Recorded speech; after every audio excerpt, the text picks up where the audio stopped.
Okay, so hey guys, I am back with another video this week, and if you haven't noticed, the camera quality may be slightly different. I'm hoping it's ever so slightly better, and that is because I finally have an actual camera to film on rather than my phone, which I can now hold in my videos and don't have to look at my computer if I want notes.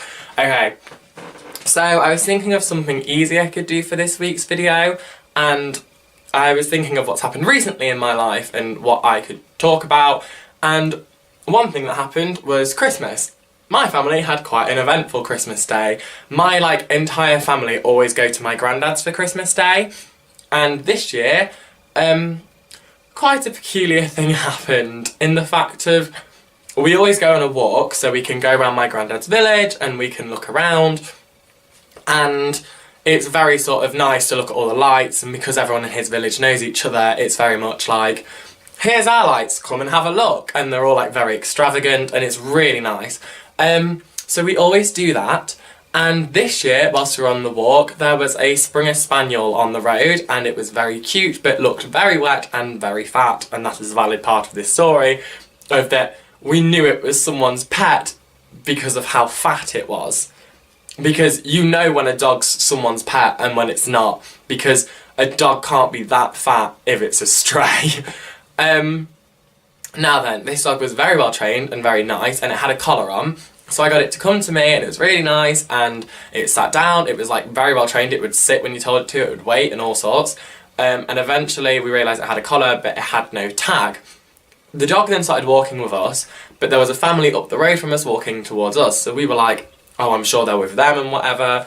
And my uncle turned around to these people when we got there and were like, oh, is he with you? And they said, yes, he is. And we were like, oh, perfect, okay, bye. And we carried on walking our way, they walked the other way, and the dog followed them. About 10 minutes later, when we're walking back the way we came, the family walked past us again to inform us that the dog wasn't theirs and that they thought we were talking about their child. This child was about 2 meters ahead of them, running because he was excited just because it was Christmas, probably. He was tiny, and the dad was chasing after him. It was quite clear they were a family, as the boy was very happy. Now then, I think when a dog is running around a family, when someone says to you, oh, is he yours? You automatically think, oh yes, they're talking about the dog. Yes, he's ours. Or no, he's not. You don't think, oh, they're asking about the child. Which did my head in to start with, because that caused a whole, okay, where does the dog now belong to? So we now stood in the street with these people for about 10 minutes, where does the dog come from? And my mum, luckily, my mum knew a few people around the area, so my mum went knocking on a few different houses saying do you know whose dog this is? And someone who she knows came out and tried to help us because they lived there, and they were thinking, oh, who's got a dog that looks like that? And she was almost definitely sure that it was someone who lived across the road from her, and it was their dog, and because they had a black and white Springer Spaniel, and she knew it was theirs. So she went to this house. Now then, this is the important bit. She went to this house and said, hey, yeah, a dog's got out, is this your dog? And they said no. They said it wasn't their dog. Remember that. Okay, eventually we're we can't just leave the dog, but we don't want it to run off, because imagine losing your dog on Christmas Day. That would be the worst thing.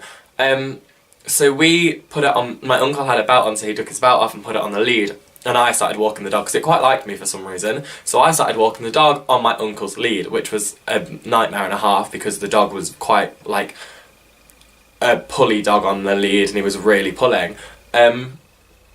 And we knocked on a few other houses, and they said, we think it might belong to the local pub. They had a dog earlier. So we went up to the pub and said, hi, is this your dog and whatever? And eventually they were like, oh, it might be, we've got a dog upstairs, it might have got out and whatever, just come check. And they were like, oh no, sorry, it's not ours.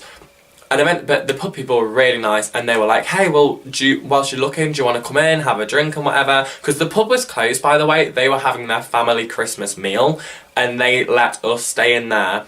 We were in there for a long time, just with them. They bought us free drinks and all sorts. It was really nice of them, and they had really cute dogs as well, which the dog was perfectly fine with, getting along. Also, the dog had seen cats in the street, was perfectly fine. The dog clearly knew the area. Okay. So eventually my mum gets a few more texts off different people from the neighbourhood who were like, hey, it might be this person's, it might be this person's. So my mum did like a little run around check of like who the dog belonged to, and like was going to different houses while we were waiting with the dog in the pub. And eventually my mum rings me to say, so we found out who the dog belongs to, that someone's on their way to pick it up, I'm not sure who's going to get there first, yada yada yada. Eventually this man walks into the pub, clearly drunk, and says, oh, and calls the dog over. The dog comes and he's like, oh, and whatever, like, oh, here you are, and whatever, like, normal. He was clearly intoxicated, and my mum, and he's then like, where's he been? And my mum was like, up on that lane, and he was like, well, who's had him? We were like, we've had him for about 2 hours, like. My mum was like, he didn't say thank you, he wasn't like, oh, thank you so much for helping my dog, like, thank you for taking care of it. No, he literally was like, where's it been? And then was like, right, bye, and walked off, like, with the dog. I was like, are you kidding? Like, I wanted to adopt this dog. I was fully prepared to take this dog home. I wanted to take this dog because this man clearly did not care about his dog enough. Because if that was me, I would have been, like, crying over the person, like, thank you so much. And also, here's the thing.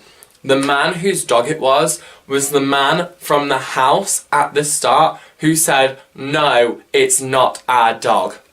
So the man who literally said, no, it's not our dog, can't be our dog, it was his dog. Who doesn't know their dog? If my dogs are in front of me, if my dogs are 20,000 metres up the road, if they're like a mile off, whatever, I know my dogs. I've done it before when I've seen someone walking my dogs, mainly my parents.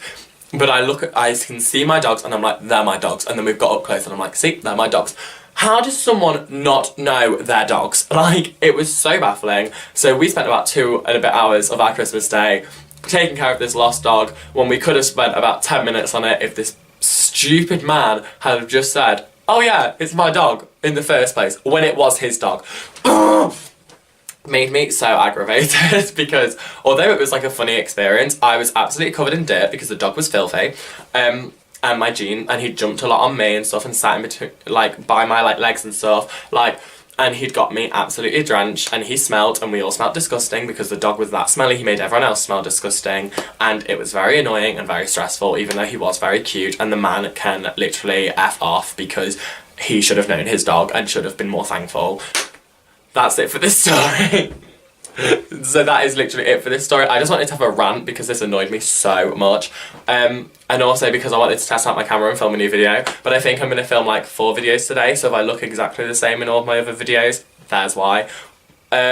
Also, sorry about the like weird facial hair. I'm sort of growing it out, seeing if I like it, but it's not really growing normally. It's quite weird. And I also think I've got a spot on my, just above my lips somewhere. If you can see that, I again apologise for that.